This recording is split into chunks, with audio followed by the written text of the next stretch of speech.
Hey everybody, it's Eric alongside Rod to discuss MSU's upcoming and only game against the Purdue Boilermakers in East Lansing on Tuesday night.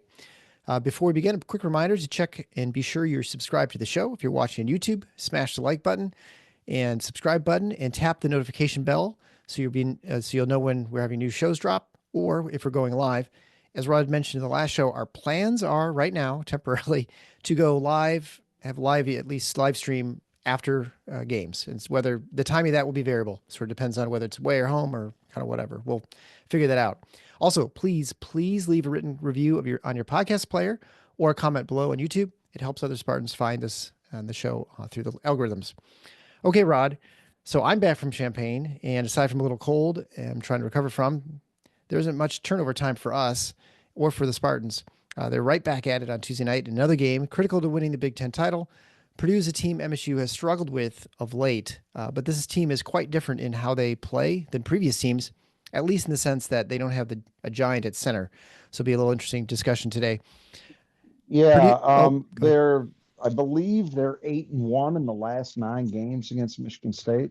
Yeah. So there's certainly been, but interestingly, Matt Painter, despite that run, only has a 17-16 lead over Izzo head to head all time. Oh, the So fact that it even has a lead is pretty impressive. it is, but what that says is up until the last, say, I don't know, five, 5 years. 6 years, Yeah. yeah, it had been a series dominated by Michigan State, which is not how you think about it, because you just, at least for myself, I just think about eternal struggles against that program. Like even games at Breslin tend to be tough, and games at Mackey, I mean, forget it.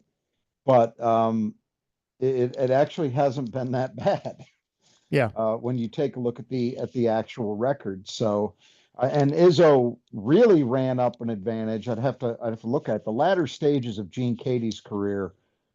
Purdue was not good. There was a Yeah. real backslide. So I believe Izzo does have a lifetime winning record against Purdue. I'd have to check that to verify, but um, yeah, it's another good team. It's not just what we've come to expect of Matt Painter's teams at Purdue. I was having a discussion on the Spartan Mag board today about that, about the best coaches that Izzo's faced over his tenure at Michigan State, and I have Matt Painter 3. And the thing that I said, which I believe, is that he's gotten that after the first few years, there was some up and down. He had a really good start with Robbie Hummel's class, Robbie Hummel, Etwan Moore, Yep. um, Jawan Jackson, that group. And then they went through a little bit of a lull, which was the period that he almost took the job at Missouri. Mm-hmm. And that was coming off a couple losing seasons in a row. He didn't like, supposedly, the lack of financial support and resources that were available. I think salaries for staff, that kind of thing. That all got straightened out. And pretty much ever since then, he's had that program. It's a very, very high floor. I think of it a little bit the way Bo Ryan's program used to function Yeah. at Right. Wisconsin, where the floor is incredibly high, meaning they're always going to be in that upper tier. They might not win it every year, but they're always going to be in that upper tier. And that's kind of what I think of this year's team.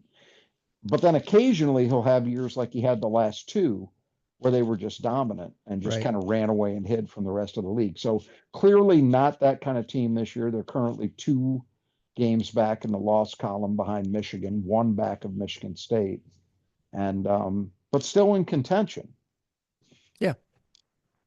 Yeah. They're definitely in control of their own destiny, I imagine. Well, for the most part, I guess they don't entirely because they are They need two help. games They back need from Michigan. help. They need a little Yeah, bit of help, but they need help. likely you'll get some.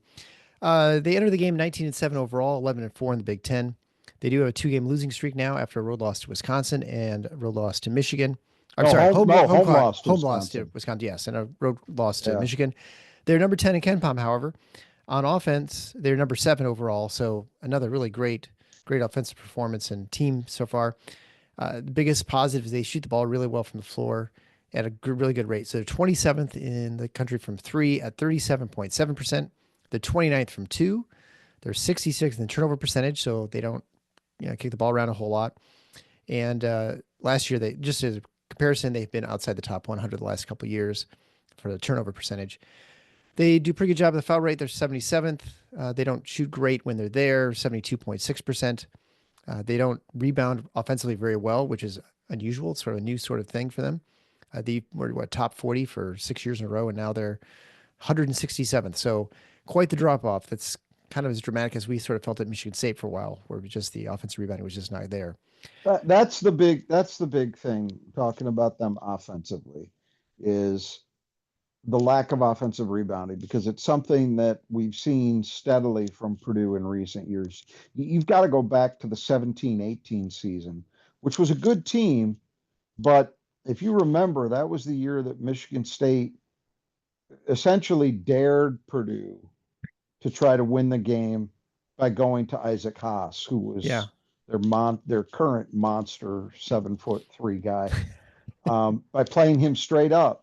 And they really pressed up on the perimeter because that was a team that was basically Haas and then more or less four guards. I mean, Vince Edwards was kind of a wing, but he was the power forward on that team. And so that impacted how Michigan State played that team defensively, but it also was the reason that that Purdue team was not a great rebounding group. They just did not have a lot of size. And Haas, although huge, really was very much limited as a range rebounder. Like if the ball was in his area, he was going to get it. But if it wasn't in his area, he wasn't going out of his area to chase rebounds down.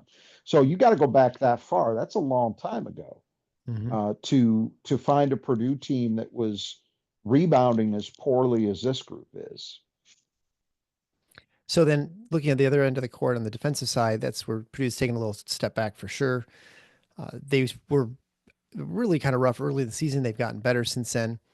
They're now sitting at 41st in defense. And the biggest problem let's stop there for a second. So they were really rough in the beginning. Then they got better. They got all the way up, I believe, into the low 20s. And now they're 41st. They've gone backward lately. So it's been a very uneven season. It's not like they were bad and they just improved. That was the narrative about 2 weeks ago. It's no longer the narrative. And is that just a reflection to the schedule with the Big Ten teams you're playing, or do you think it's also just partially? I mean, you look their last two games, they played Michigan and Wisconsin. Those are two very good offensive teams. Right. You know, so yeah, some of that for sure you could attribute to that. But I have not been convinced by this team defensively all year. Even when they made that run to get up into the low 20s nationally, I thought that was a little bit of smoke and mirrors, to be honest. And where they're sitting now, 41st, strikes me as a more accurate representation of what they actually are. Yeah. It's interesting too, I'm just looking at Bartovic, that they're ranked 34th on defense and Bartovic. So I suppose it's they're waiting with whatever, metric they're using, but but they, I don't know if Torvik is adjusting that. The KenPom number is an adjusted defensive rate. So it accounts for the quality of the opponents you're playing. It just says adjusted efficiency. So I don't know. No, so that's adjusted too, but obviously a different formula. Yeah, right. Exactly. I go with KenPom and they're 41st there. Yeah. So specific numbers, the 2-point defense is where they really struggle. They're 318th in 2-point defense, which is maybe a problem if you're going up against a team that focuses on 2-point offense. They don't have many blocks. They're 343rd in block percentage. They're 175th in defensive rebounding percentage. They do guard threes well, but it's almost like you're designing a team to go against Purdue as Michigan State right now. Except this.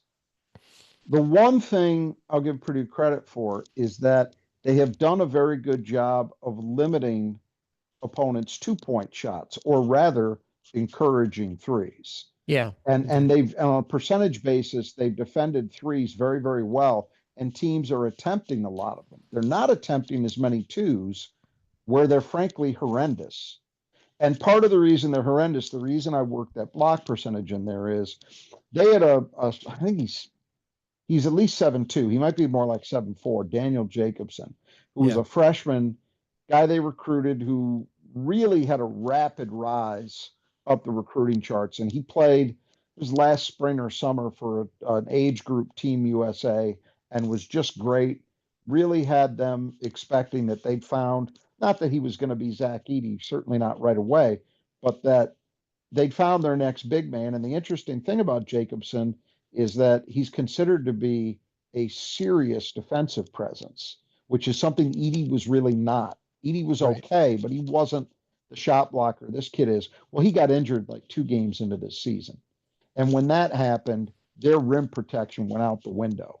And so those two numbers, that 2 point percentage and that block percentage, I think are intertwined to some degree. The bottom line is if the ball gets into the paint against Purdue, they don't do much to stop it. But to their credit, they haven't allowed the ball into the paint as much as you would think.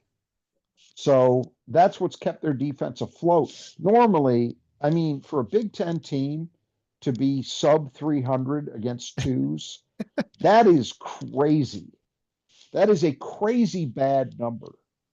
But they've stayed afloat because they haven't allowed teams to just get a steady diet of it. So that is a tribute to their defense maybe being, a little bit better than it might appear to be when you start taking an initial dive into these numbers. And then the last comment about the Purdue Boilermakers is that they're a slow team. They're outside the top 250 as far as overall tempo and average length of offensive possession. Nothing new there. Matt Painter's teams have always played a slow brand of basketball, and it hasn't changed. All right, so moving on to the lineups for the Boilermakers, brought to you by the Brothers Just Do Gutters. So again, talk about all the time. If you got water on your roof, which about anybody does, make sure it stays away from your house or your foundation of your building, maybe your business.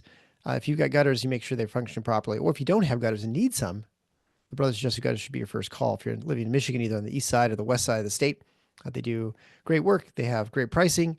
As a listener to the show, you also get an additional 10% off if you just mention Final Four when you get your estimate. You can find that at our support page at tffinots.com/support. And they can, again, replace, repair, clean them out, put leaf guards on them, whatever you need done. If you just got a little broken section, they'll come and do that too. My wife's office needed some new gutters. They had one section that was messed up. They fixed those and replaced the other side. So anyway, it is a much better situation for them. I think up in the ladders, they'll do it even right now. I know it feels like it's still a long time from spring, especially if, I don't know, we got more snow over here on this side of the state. So anyway, if you're feeling like spring's a mile away, it's not. Make sure you get them on it right now. This is a great time to get them to work before it gets busy. So contact the brothers now, and they sponsor, again, the player that Michigan State needs to keep in the gutter, who Rod will reveal to us after we go through the lineup. We'll begin with Braden Smith, the beard, the 6'1" junior, working to, he's had a great season, I guess, basically. Selected preseason to be a Big Ten Player of the Year. He's averaging 16 points a game on 45, 39, 84 shooting, almost 9 assists per game, better than 3-to-1 assist to turnover ratio. And he's been playing fantastic basketball. And from what we expected 3 years ago, he's been very, very, very impressive to date. Yeah, I was skeptical, and I think I've learned my lesson at this point that Yeah. guys who are, Matt Painter does not specialize in highly regarded recruits, and frankly, he doesn't even regularly get like lower end top 100 guys, and when he does, those guys don't always tend to be the players who end up emerging for him. He's a lot like John Beilein was, to an extent Bo Ryan was. He's just a very, very gifted evaluator of talent in terms of what's going to fit for what he wants to do. And Braden Smith, I was skeptical, but all he's done is get better as time has gone on. Now, I don't think he's a perfect player, but I think he's really good. And I think he's definitely in the mix for Big Ten Player of the Year. Now, there's a lot of names. I think this is still an undecided kind of award. I don't think we've determined yet. And a lot of years we already know by now who that guy is likely to be. I don't think we know yet. I mean, if Wisconsin wins it, a guy like John Tonje has gone on a run. He would be in contention. If Michigan wins it, should Danny Wolf be the guy? Maybe. Mm-hmm. I don't think Michigan State has a guy who can get that if they win it. But Braden Smith would certainly be. Purdue's probably got 2 contenders, honestly. Yeah. But Braden Smith, I think, is the primary one. He's the engine that makes the whole thing go. I would offer two criticisms of Braden Smith. One is that he's still never going to be anybody's idea of a great defender. He's a disruptive defender. He averages almost 3 steals a game, but he's a bit of a gambler. He takes Hmm. chances. And I wouldn't describe him as a possession to possession, consistently strong defensive player. He's a disruptive one who takes chances and can occasionally get exploited because of that. The other thing is this: for as gifted a player as he is, I sometimes think he defers too much. Or maybe a better way of putting it is he doesn't stay as aggressive in looking for his own offense as he should. Case in point, their loss at Chrysler earlier this past week. In the early stages of that game, he couldn't be stopped. He couldn't be guarded. And at a certain point, he just kind of stopped looking for his shot, looking for his opportunities. Now, he's obviously on almost 9 assists per game. He's a great playmaker, right?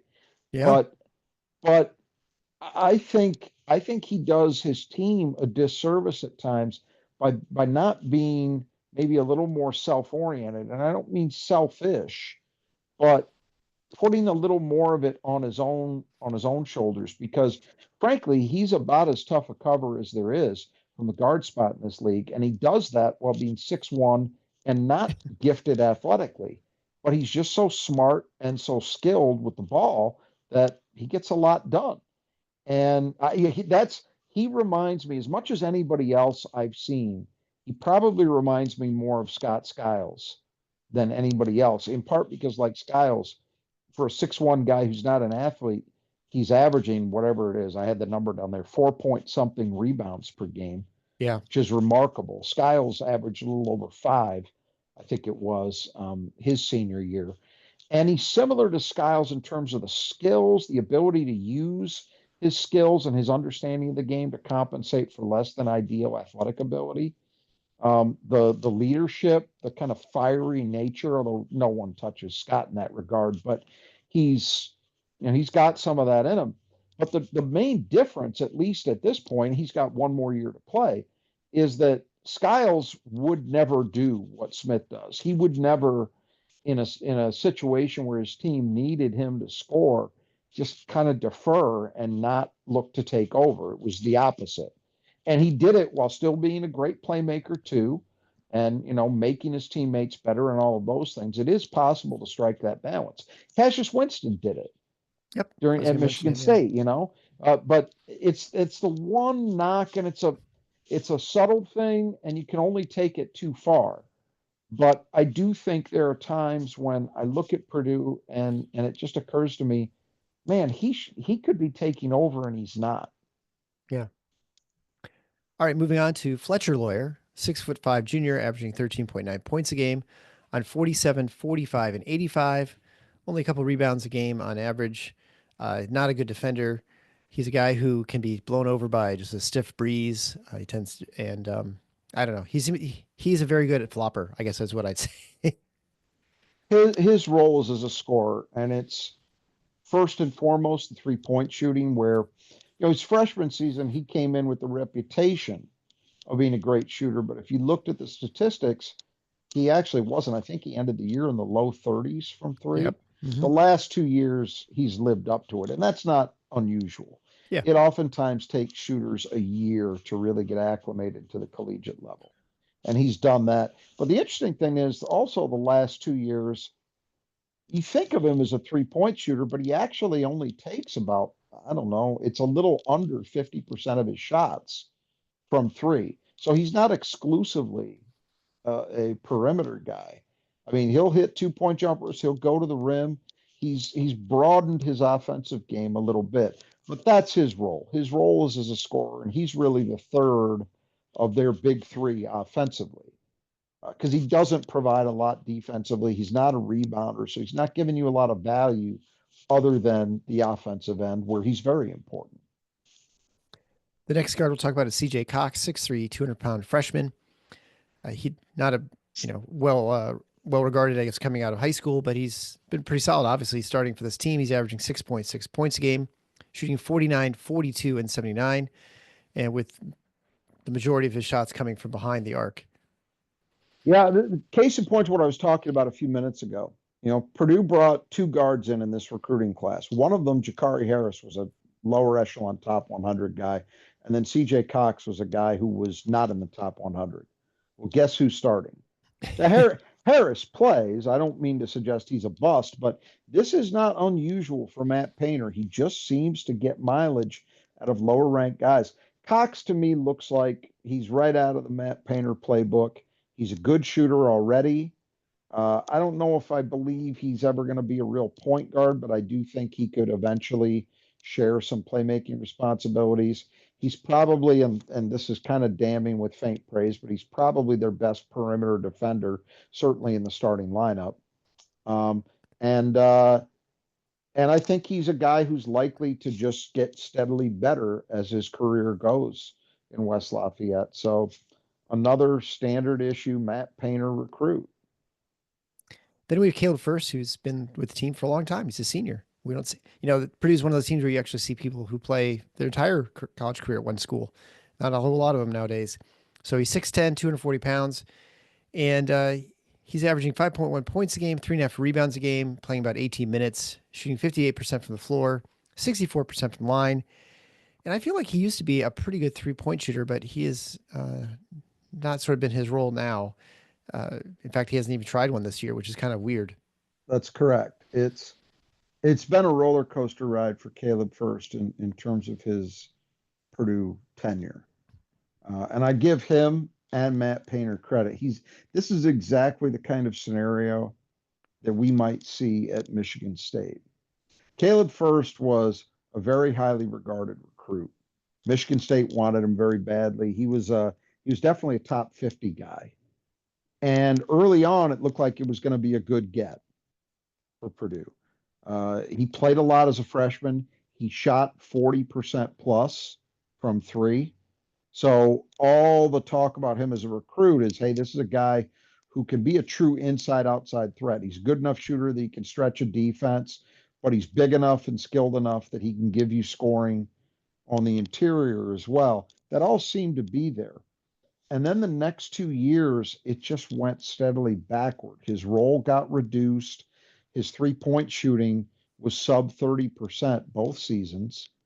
And it didn't look very good. In most places, you would think that all adds up to a transfer. Right. Like, would have made perfect sense. Hey, get a fresh start somewhere else and see what you can do with an opportunity for more playing time, et cetera.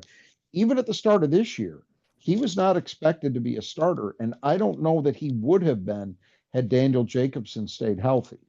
Because I think what might have happened, you will never know, but I wouldn't have been surprised if Daniel Jacobson had emerged as the 5 and Trey Kaufman-Renn had played the 4 like he did last year. Right. But that didn't happen.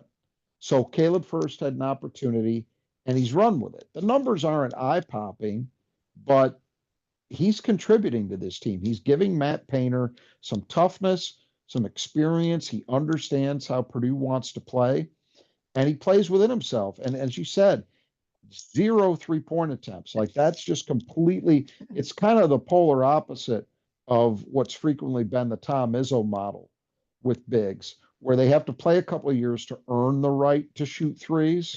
Matt Costello was that way. Goran Suton was that way.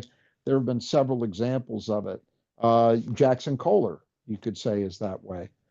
But it's gone the other direction for First. But I think it's a good story. I think it's a kind of story that you want to see in college basketball, that a guy sticks with it, fights through some adversity, and comes out of it the other end. Maybe not ever adding up to what people thought he would be when he started there, but he's going to leave Purdue with a good taste in his mouth, and vice versa with the way he's played this year. And finally, we have Trey Kaufman-Renn, who's now playing the 5, as you mentioned. He leads the teams in scoring with 19.4 points a game, 6.3 rebounds a game, shooting 61 at 43, although that's very limited attempts, 64% from the line, about 6 free throw attempts a game. So it kind of gives you an idea sort of his physical play that inside. And, well, I mean, he's been everything we thought he was going to be this year. He's improved. And just the only difference is his role, at least where he plays, 5 versus 4 is about the only thing we weren't expecting. Well, I think he's been better than anybody expected. I thought he would be improved, but again, I thought that Purdue was going to operate the way that they have traditionally in the last whatever it is now, 7, 8 years, and play a 7 foot plus guy at center.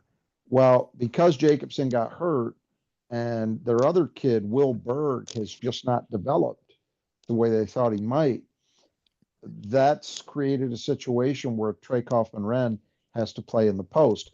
And that's been a blessing in some ways for him and for the team, because I think he's the best pure post player in the league. And he's another guy on this team who I think you have to look at as a possible Big Ten Player of the Year candidate. He's been that good. I don't think there's anybody that can consistently stop him one-on-one in the post. I think he's become an excellent finisher. He understands spacing well. He's got great hands. He and Smith have real combination, real connection. Smith oftentimes will hit him with pocket passes where he's going downhill down the lane, and those usually lead to easy shot opportunities for TKR. But he's been outstanding, and he presents real problems for opponents. There's just no doubt about that. Moving on then to reserves, we'll start with Miles Colvin, 6'5" sophomore, averaging 5.1 points a game, 2.6 rebounds a game, plays about 17 minutes. He's shooting 38, 31, and 60. Yeah, this is kind of what I'm talking about. It's a weird thing at Purdue. Kind of, what it reminds me of a little bit. It's a little bit like Judd. And Judd, it wasn't always this way, but it was funny how in Judd's tenure, oftentimes the guys who were super hyped. So, for example, the year that Scott Skiles came in to Michigan State, and he was nobody's idea of a highly regarded recruit, Michigan State did have an elite recruit in that class, a kid named Patrick Ford from Cass Tech. Well, we know how that went. Scott Skiles became an all-time great, and Patrick Ford eventually transferred out, finished his career up at Western. Matt Painter's not quite that stark, but it does remind me that Miles Colvin was a very highly regarded player. He's definitely top 75.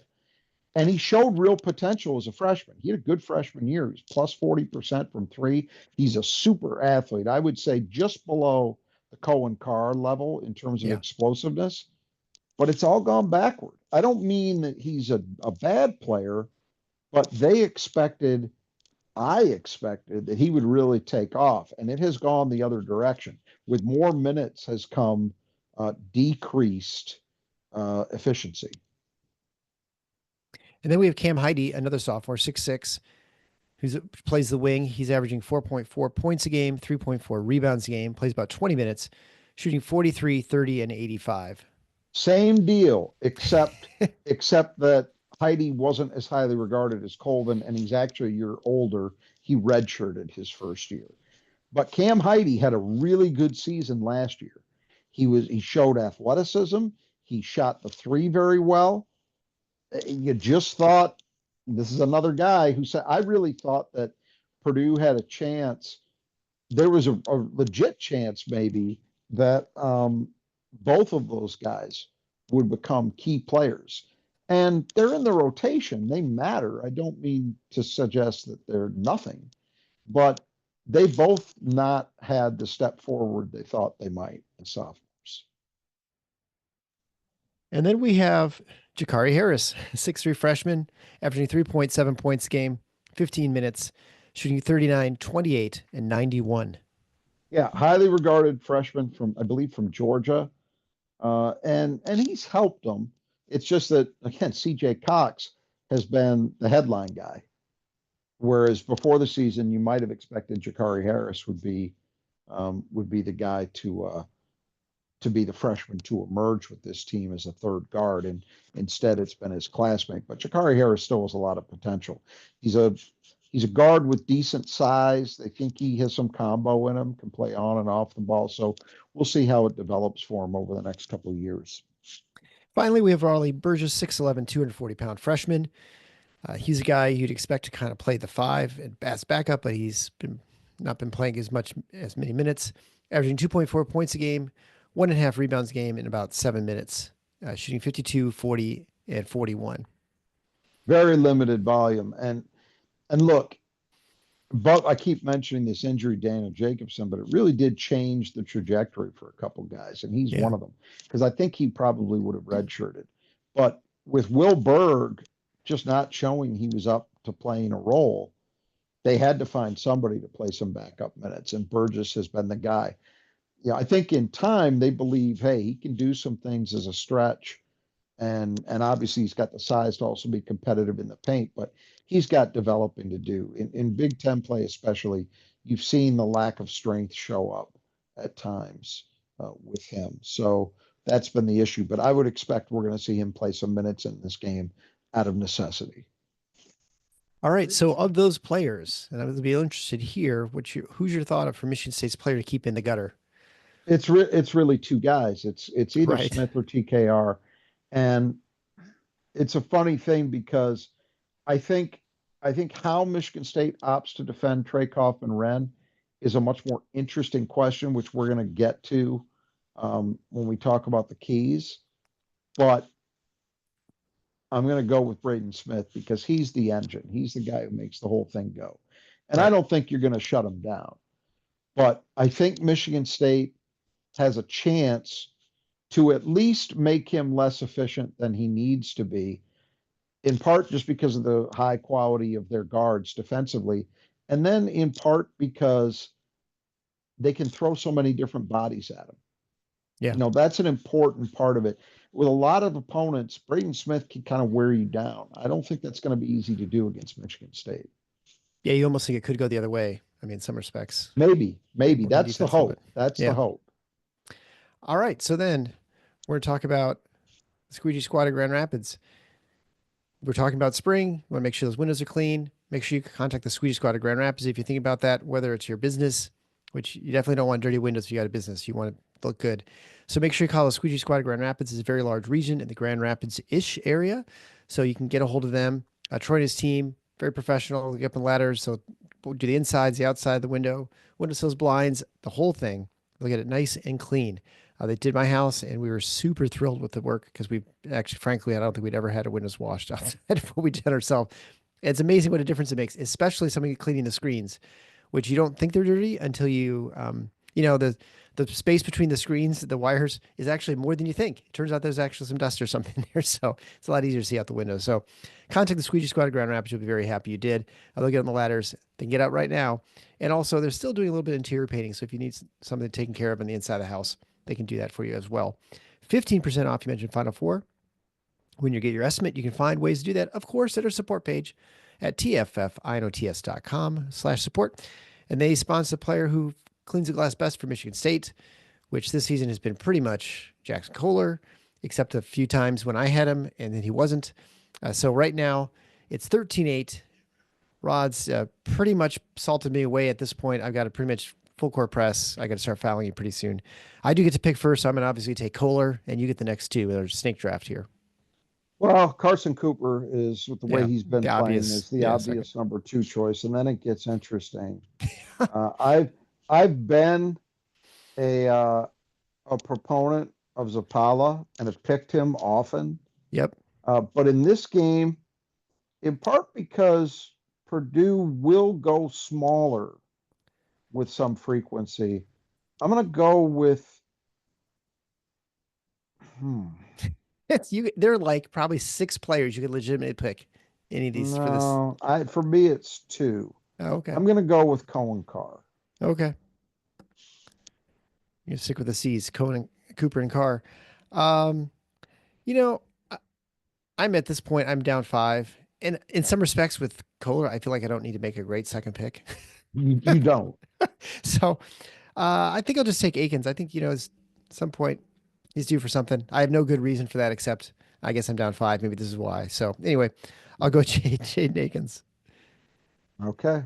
Five keys of the game brought to you by Nudge Printing.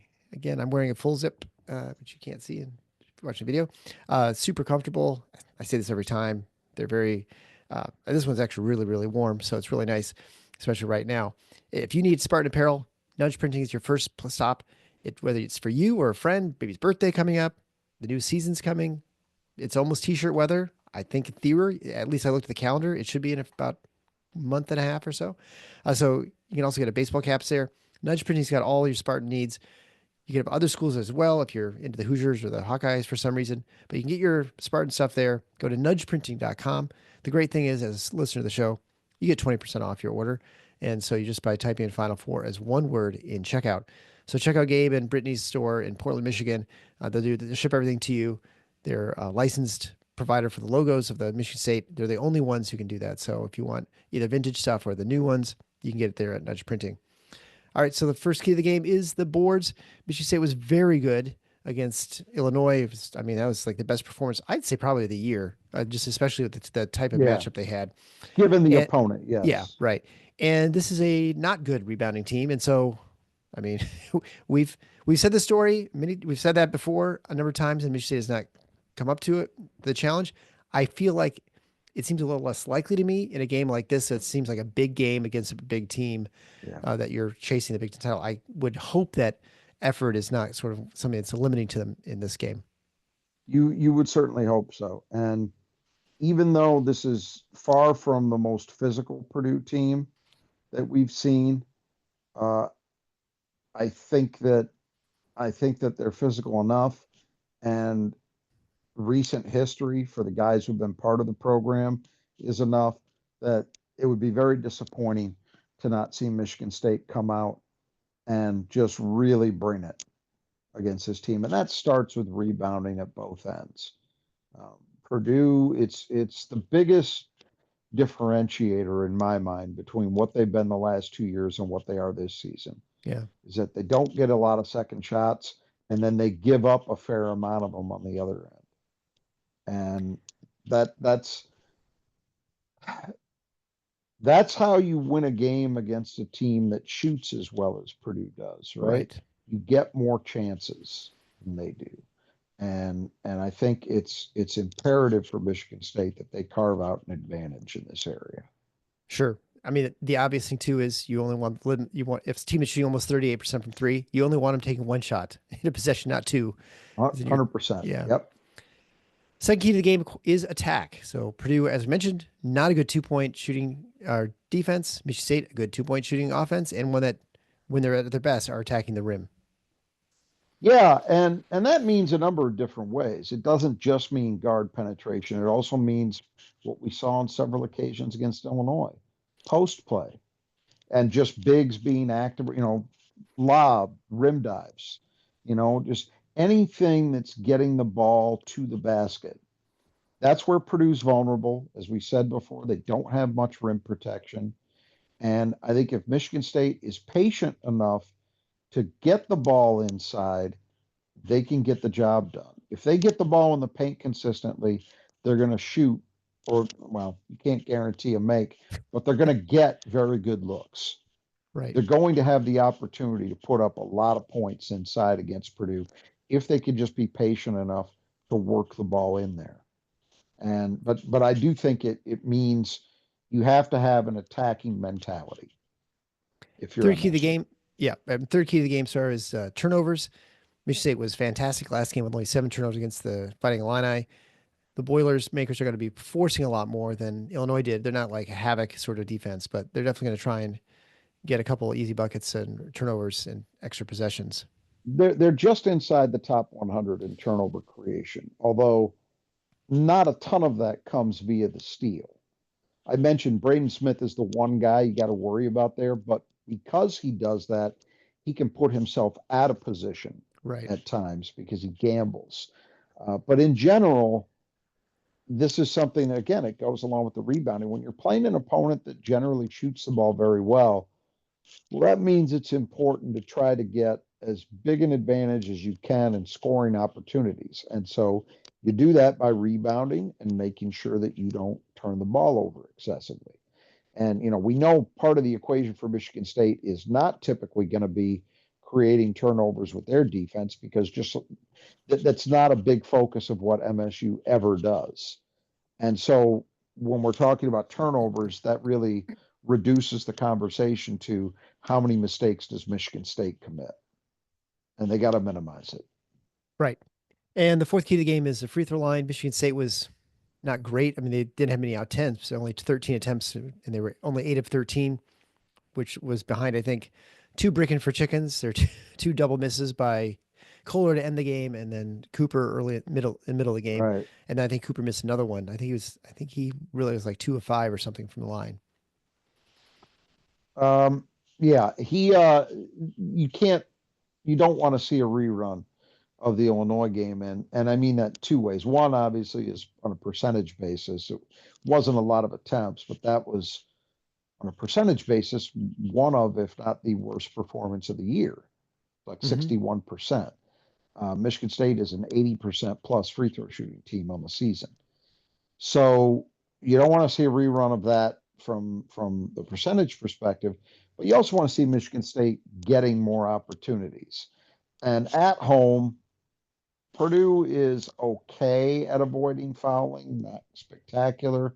So if Michigan State can remain attack minded, I think there should be a good opportunity to generate something closer to the normal kind of free throw attempts that we typically see out of them. Yeah, and just kind of briefly going back to the attacking, it felt like it was last year that they really made hay just attacking Lawyer every single time they were on offense, and just trying to punish him because he just can't guard anybody. So it'd be nice. Yeah, you want to put them in that position. I'll tell you what would be ideal and easier said than done. But if you can stay attack minded, get some blow-bys, and force Kaufman Wren to make some business decisions. Yeah, right. That would really be Yeah. that would really be ideal. Yes. Now, he's a smart player. He knows how much he means to his team. So I don't expect that will be easy or necessarily even likely, but boy, I'd sure like to test it and find out. Well, speaking of Lawyer and TKR, the fifth key to the game is the big three. Yeah, and so it's Smith, Lawyer, and TKR, as we've said. Those are the three guys that really carry Purdue offensively. And with Smith, you know what you're in for. I mean, I think it's impossible to shut him down. What you're going to hope for is that you can make it maybe a little less efficient game than he would like to have and that he normally has. Same thing for Lawyer. You know, Lawyer is a guy who really makes a lot of hay off being the secondary focus. So it's things like Smith drawing attention as he penetrates and then a kick out. Right. You know, that kind of thing. But he's dangerous, and you've got to 45% from three. You can't let him get going. So Michigan State's got to be conscious of him. But the guy I'm really interested in is TKR, not just because he's a good player, but I'm really interested in how Michigan State opts to handle this game. This is the first time in a long time, and I'm struggling to think of the last time that we weren't hyper focused on how is Michigan State going to choose to defend this team. Because frequently the combination Purdue has is this. They have a great low post player, and then they've got a bunch of very good shooters around him, right? That's been a very common dynamic. And most of the time, Michigan State has opted historically under Tom Izzo to try to take away the three and just live with playing the post player one-on-one. The dynamic's a little different this year in that they do have good shooters, but even though Kaufman Wren is a very, very good player, you don't feel the way you did against Edey for sure, or even like a Caleb Swanigan at times. He just doesn't he's a human being in terms of his physical stature, right? And so maybe that's fool's gold. Maybe that makes you believe that you can handle him one-on-one and you really can't. I'm not advocating necessarily that they just let him go one-on-one, but it is possible that we see a similar approach to the one we've seen many times before against Matt Painter teams, where Izzo says, all right, TKR, go get yours, go feast on twos. We'll live with playing you one-on-one. And but we're not going to give up open threes. And we're going to take our chances trading twos for threes. It's possible they do that. I think it's also possible that they employ some selective digging down from the perimeter. As Yeah. we saw in that Indiana game, kind of depends on where the dig is coming from and who the guard is on that side when the post entry is made as to how easily you can opt to do that or not. Purdue creates challenges because really all three of the starting guards are good shooters Right. from out there. So it's a hard choice to make. Or do they decide to start bringing some doubling? We actually saw that. I think it was last year's game. They actually did bring quite a few doubles against Edie. Yeah. With not a great deal of effectiveness, but this is a different player, right? And so I think that'll be maybe the most interesting thing coming into this game is to see how Michigan State opts to do it, because there is an argument for sort of status quo against Purdue and just, hey, don't let the 3-point shooters go crazy. Play them straight up. And yeah, Kaufman Wren's going to get his, but you can live with it if you limit what those guards do. But I could just as easily see as some of those different approaches I mentioned. Well, and you can imagine, like as you mentioned, there's the three guards, you really can't sag off of them too far and dig down. And my guess is much like Indiana, you're going to make sure you have the one guy you can kind of come off of is first. He's probably going to be on the other side of the floor. Like he'll be, if, TKR's on the left, he'll be on the right. And Well, so you can't like help off him but too much here's the unless you want to problem. double. Here's the problem with the starting guards. Two of them are plus 40% 3-point shooters. Right. And Smith is the guy who isn't. He's like high 30s. So you don't want to dig too aggressively with any of those guys. Yeah.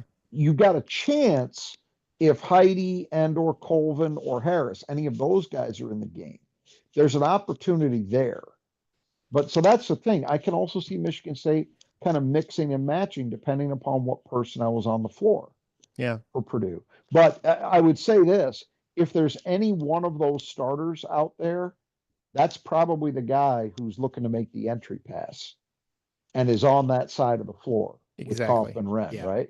And so it creates some difficult choices to make. But that's the thing. If you don't do it and you let Kaufman Wren just go one-on-one, I've seen enough. I mean, we saw Malik Renault and Ballo have good, decent, good, solid games against Michigan State in the post the other night.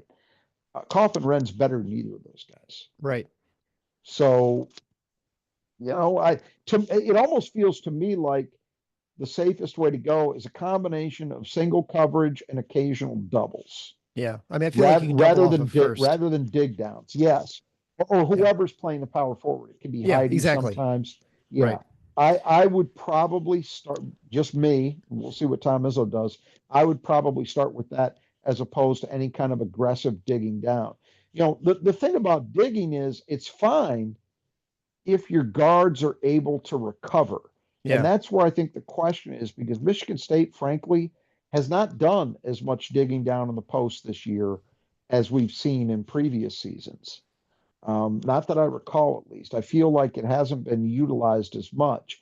And so I wonder how responsible this group is. I think they're theoretically capable of balancing that between, being disruptive, but yet not losing touch with the shooter.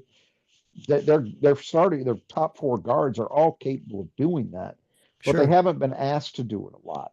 And it's a tough challenge against a team like this. So to me, that how you deal with Kaufman Wren and the domino effect stemming from that is one of the more interesting components of this game. Yeah, too. And as I sit here thinking about doubling, I don't think he's as good a passer as Edie was. If nothing else, just because Edie was so tall, he could see over any double as well. Correct. So I guess you have some ability because you worry about it. Some sort of like pocket pass. He's a good passer. If he misses, that you have someone who's not covering the power forward, and so now it's an easy offensive rebound for a putback too. Well, as we saw on a couple of occasions in last night's game against Illinois, if you're going to bring the double, get there, and be disruptive enough that he can't just find that open man for a layup or a dunk. Yeah, that's the risk you run. So I don't know. I mean, it feels to me like playing him straight up for 40 minutes probably isn't optimal, but I don't know how much special stuff you want to do. I don't know where the right balance is. We're going to have to see. It may be something that they adjust throughout the game. They say these are things we might do, as Well, we'll start with this and then see how it goes, and then sort of adjust from there maybe. I'll say this. I think after the last few years, I felt over the last 3 years, let's say, Izzo employed more straight doubles than in the previous, whatever, 26 years of his tenure at Michigan Yeah. State. He really did. Um, it feels to me that this year they've gone back to a conventional Michigan State Yeah. approach. You do not see doubling happening a lot. And, you can rightly, I think, question that decision in the Indiana game, for example. Maybe they should have tried some doubling. I think the Indiana game having happened just a week prior to this one is actually a good thing for Michigan State strategically and also just for the players to have experienced. Because what they're going to see is something relatively similar in terms of the post play, except as I say, I think Kaufman Wren's actually better than those guys. Yeah. But the challenge is going to be similar. So it will be interesting to see if Michigan State opts to maybe look at that experience and say, well, we're not going to approach it exactly the same way this time around. We're going to try something different, but we'll just have to see. I wouldn't be surprised if you're right, if they decide to come out maybe with a standard single coverage approach and see what happens and adjust Do, on the fly. do you think Zappala is up to the task to guarding him? Yeah, to some extent, because Zappala's got length. Zappala and Cooper both, I think, have the strength and length to hang in there. But he's a good player. I mean, he Yeah. has a knack for creating and converting by using angles. He's very clever in the post. He's a reasonably quick post player. Some guys are more mechanical. I don't think he is. I think he gets into moves quickly and finishes them quickly. So that makes him hard. But yeah, there's definitely a role for Zappala in this game because of that size. Okay. Well, just a reminder to visit our sponsors at tffinots.com/support. Check them all out. You can find ways to support the show as well, either through one-time payments through Venmo or PayPal, or on a recurrent basis through Patreon, Substack, or YouTube. Another question, we actually didn't get to this in the Illinois game. I had said we were going to talk about it. We never did. So the the appearance of Kurtang in that game, Yeah. I think he played like 7 minutes or 6 minutes or so. He played more than just one turn. Like it was like, two. The first question is, why? And I think, and the second question is this something that's going to be, why is easy? yeah, that why is easy probably because Second Akins question. was not playing well. Correct. And That's it. And he was playing well, presumably in practice, and he was, he earned those minutes. That's it. So then the next question is, do we see him again? Is this a one-time message? Is this something, did he do enough in that game, I guess, is the question, to earn further, because it's usually get like 4-minute batches, but also this is not the time of the season where generally you see the roster expand, the playing group expand. There have been occasions to go from 10 to 11. That's kind of be strange. For maybe not that, more for freshmen to emerge late and all of a sudden become a guy getting consistent minutes. Two of the all-time greats actually fit that. Draymond Green in his freshman year and Xavier Tillman in his freshman year. Right. It was like probably about this time, like early mid-February, that those guys really started to emerge in a solid game in, game out way. So you have seen it. Look, I think the answer is maybe, but it probably depends. Solid maybe. Well, yeah, I say that because I think it depends mostly on what the established 10 guys are doing or not doing. Mm-hmm. Like Kurtang got that. Yes, I have heard that he's played well in practice. I don't think that's changed all year. Izzo says this is maybe the best scout team he's ever had. It's certainly up there, and Kurtang would be part of the reason for that, a big part of it. But I think what we saw last night was very clearly a message being sent to Jaden Akins. Hey, if you're not going to play, we got other guys that can. And you're a senior, great. Grab some pine. Dude. Um, and that's what happened. And Michigan State actually played very, very well with Kurtang on the floor. I know he got a rebound, an assist, and a foul. He didn't take, I don't think he took a shot. No, he did not. Um, there's an argument that, and I'm not saying I buy into this, but one of Kurtang's real strengths as a recruit is he was considered to be one of the elite shooters in his class nationally. Mhm. And there would be an argument that says, hey, you got a team that's not shooting well, maybe give this guy an extra turn just to see if you can get something there. And by the way, he's also, I think, from the little bits we've seen and everything I've heard, it's not like, oh, he's a terrible defender. I think he can hang in there. The difference is he doesn't have nearly the experience, of course. Right. So if you're talking about trading out any one of those top four guys for Kurtang, even though he's got the defensive potential I think he's got, you can't say with a straight face that you're getting the same level of defense that you would be getting otherwise. The other thing is, I think the other four guards for Michigan State are all guys that are capable of making plays with the ball in their hands. All Mhm. four of them, right? That's not really where I'd put Kurtang right now. So he's a different kind of player in that way, at least for the time being. And that makes you maybe a little less versatile, a little less flexible offensively with him on the floor. But again, the flip side is everybody believes the guy can hit a three, Right. and Well, you're not hitting many threes.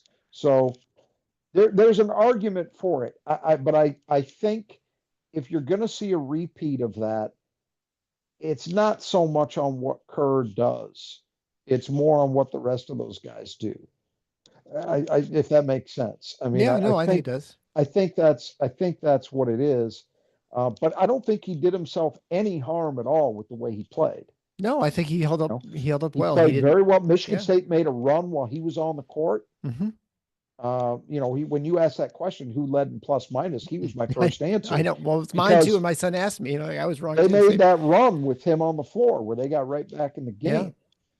But you also see what happened in the second half. When Jaden came out and was a different player, Yeah. well, Kurt Payne doesn't see the floor. And Yeah. I think that's a rational decision. Because, you mentioned, well, going from 10 to 11 seems extreme, and it is. They don't have enough minutes to keep 10 entirely happy the way you Right. would ideally like. And Yeah. taking that to 11 is stretching it even further. But Yeah. um, We used to see yeah, this with we'll like see. Pierre Brooks. I feel like you'd see him get a turn at the end of the first half at some point. He get his 4 minutes, and he never did enough to show you that there's a reason for him to get a second or third usually. Um, Right. but I wonder if we're going to see a little bit more of him. And like you said, we'll just have to wait and see because again, even if you brought a guy in who goes in and goes 1 for 2 from three in his 4 minutes, well, then suddenly you're like, well, that's pretty valuable Well, potentially, as long as you're not getting losing elsewhere, in the defense or something. I think at the very least, what you saw is that in a game you really need, which essentially all of them are now, Yeah, for sure. uh, Tom Izzo's not afraid to play him. And if somebody else is not playing optimally, I think he's probably going to be very ready to pull the trigger on that. So that much we could say with some confidence. I think Yeah, what we don't have, what we don't know is somebody going to play badly enough that it kind of forces the hand with that. well, and there's also been talk of him transferring because he's obviously, as you mentioned, elite shooter. There'll be some value for sure, 100% somewhere in the market. Even people Yeah, who haven't had a chance to see him play much, it's also just high school. that won't matter. Yeah, Yeah. he would get if he were to decide to go in the portal, which I'm certainly hopeful he won't. But if he were, I have very little doubt he'll end up at a high major if he wants to. Yeah. And I guess my point is that it certainly with Izzo, I don't think he usually plays as like a protective mean, like I'm going to get you some minutes so you don't transfer or anything like No, that. no, no. That's got nothing Uh, to do with it. no, but I do think he probably feels bad that he has not played him much just because of the nature Yes. of the way the season's unfolded, Yes. how well the other players are just better, or they're more, Let, more ready to let's play. let's put it this way. The vast majority of seasons, that Tom Izzo's been head coach at Michigan State, a player like Kerr Tang would have seen a bigger role than he's had this year. Yes. Yeah. That I feel comfortable in saying. There are, Christ, there are years where Kerr Tang might have started some games. And I'm not kidding about that. And by that I just mean there are years, like if you think back to, I don't know, a season like the COVID year, Yeah. 2020, 2021, where they were just desperate for any kind of spark. I mean, AJ Hogard started some games. You telling me Kurt Tang couldn't have? They're different positions, but you know what I'm saying. Yeah. So yeah, I think that that's true. It's unfortunate for him, and I'm sure you're right that he feels badly about that because everything I've heard suggests that they're very happy with where he is. It's Look, Michigan State's guard play has been really good. Yeah. You can knock the 3-point shooting, but in every other way that matters, Michigan State's guard play overall has been really, really good this year. So it's not like he's sitting behind a bunch of stiffs. He's sitting behind, guys that have, in some instances, more experience, and in other instances are just also really good players that maybe are a little better fits for what MSU needs than Kerr's game right now.